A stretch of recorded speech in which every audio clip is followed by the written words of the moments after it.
Good morning students. आज का अपना लेसन भारतीय संविधान की विशेषताएं पार्ट 3।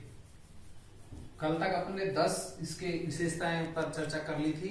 आज नेक्स्ट जो विशेषता है एकात्मक व संघात्मक तत्वों का अद्भुत संयोग। भारतीय जो संविधान है उसमें अनुच्छेद 1 में कहा हुआ है यह राज्यों का संघ है, यूनियन ऑफ स्टेट्स इसको नाम दिया गया है। तो इसमें जो तत्व हैं कुछ संघात्मक तत्व हैं, शक्तियों का विभाजन राज्य और केंद्र में किया हुआ है, लेकिन कुछ तत्व ऐसे हैं जो इसको एकात्मक तत्वों की ओर इंगित करते हैं, जैसे कि समवर्ती सूची और संघ सूची में अधिक विषयों का होना, इकहरी नागरिकता। ये कुछ विशेषताएं हैं जो इसको एकात्मक तत्व की ओर इंगित करती है। इसलिए हम कह सकते हैं कि इसमें एकात्मक और संघात्मक दोनों तत्वों का अद्भुत संयोग है। नेक्स्ट है स्वतंत्र न्यायपालिका। न्यायपालिका एक इजी गोइंग अपन समझ सकते हैं कि भाई अपनी कोई नियुक्ति करता है और नियुक्त तो स्वाभाविक श्रद्धा बनती है नियुक्ति करने वाले के प्रति, लेकिन भारतीय संविधान में न्यायाधीशों की जो नियुक्ति की जाती है उसकी अलग से एक प्रोसेस उसमें उद्घृत है। कॉलेजियम सिस्टम बनाया हुआ है, उसके तहत उनकी नियुक्ति होती है जिससे कि वो स्वतंत्र रूप से कार्य कर सकें और नियुक्ति होने के पश्चात उनके वेतन और उनके कार्यकाल में कोई कमी नहीं की जा सकती। केवल महाभियोग के द्वारा उनके कार्यकाल में कमी या महाभियोग, अगर उन्होंने कोई गलत कार्य किया है तो महाभियोग लगाया जा सकता है। इस प्रकार से उनकी नौकरी की सुनिश्चितता है वहां पर। इसलिए हम कह सकते हैं कि यह स्वतंत्र न्यायपालिका का निर्माण भारतीय संविधान के द्वारा किया हुआ है। विलक्षण दस्तावेज। भारतीय संविधान की जो अगली विशेषता है वो यह है कि ये विलक्षण दस्तावेज है। विलक्षण इस मामले में है कि इस संविधान को आदर्श के रूप में अन्य देशों द्वारा अपनाया गया है और उन्होंने इसका अनुसरण करके अपना संविधान का निर्माण किया है, जैसे कि दक्षिण अफ्रीका। दक्षिण अफ्रीका के संविधान निर्माण में भारत के संविधान की महत्वपूर्ण भूमिका है। नेक्स्ट है कठोरता व लचीलेपन का मिश्रण।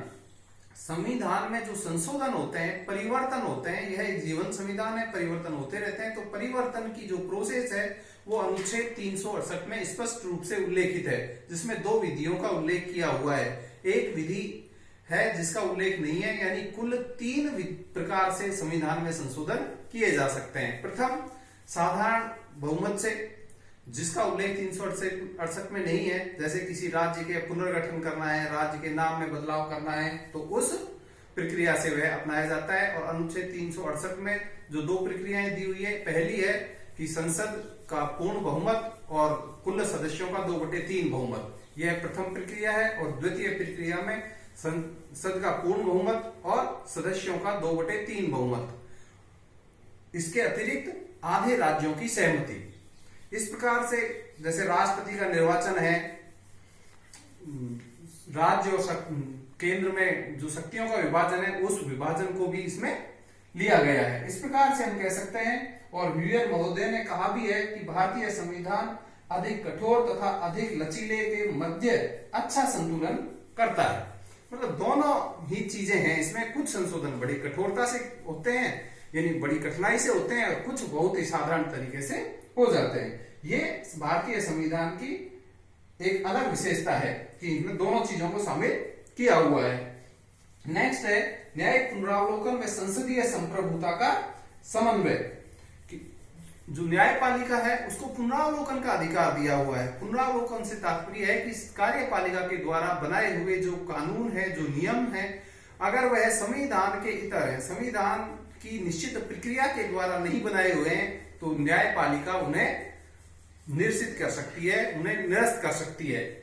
लेकिन वहीं अगर संविधान में उल्लेखित प्रक्रिया को अपनाया हुआ है तो न्यायपालिका ऐसे किसी भी कानून में कोई बदलाव नहीं कर सकती।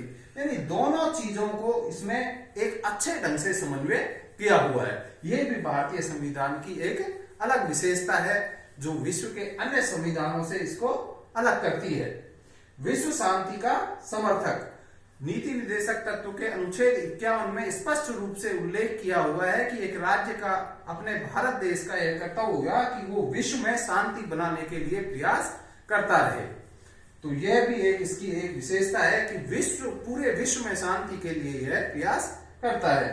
इकहरी नागरिकता, अधिकांश जो संघात्मक देश हैं उसमें दोहरी नागरिकता होती है, एक संघ की नागरिकता और दूसरी राज्य की नागरिकता। लेकिन भारत एक ऐसा देश है जहां पर इकहरी नागरिकता है, यहाँ पर केवल संघ यानी देश भारत की ही एक नागरिकता है, राज्यों की अलग से कोई नागरिकता नहीं है।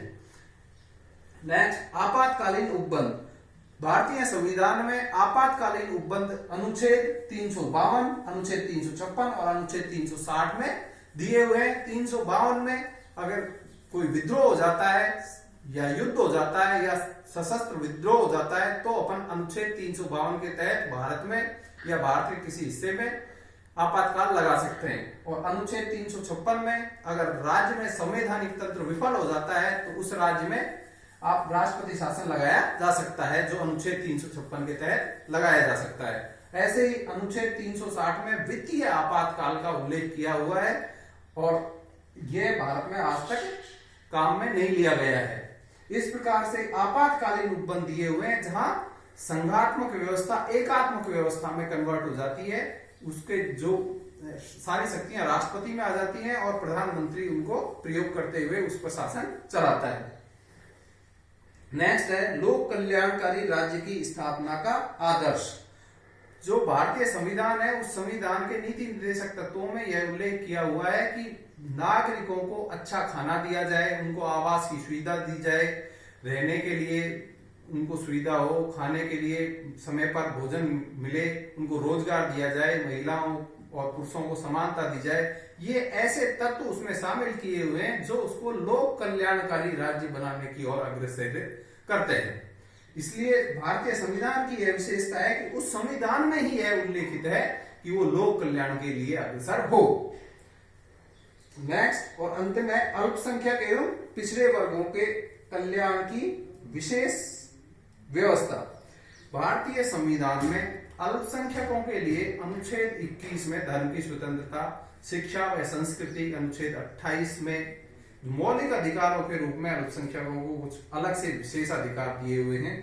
वहीं अनुच्छेद 330 लोकसभा में, अनुच्छेद 332 विधानसभा में आरक्षण की व्यवस्था अनुसूचित जनजाति और अनुसूचित जाति के लिए की हुई है। ऐसे ही अनुच्छेद 335 एससी और एसटी वर्ग के लिए नौकरियों में आरक्षण का प्रावधान करता है। इन सारी विशेषताओं से भारतीय संविधान एक विलक्षण और अद्भुत संविधान के रूप में संसार में प्रकट होता है, जिसका अनुसरण सभी करना चाहते हैं। आपको मेरा आज का लेक्चर कैसा लगा आप जो कमेंट बॉक्स में अवश्य लिखें, और अगर आपको पसंद आया है तो उसे लाइक करें, कमेंट करें और सब्सक्राइब करें। Thank you.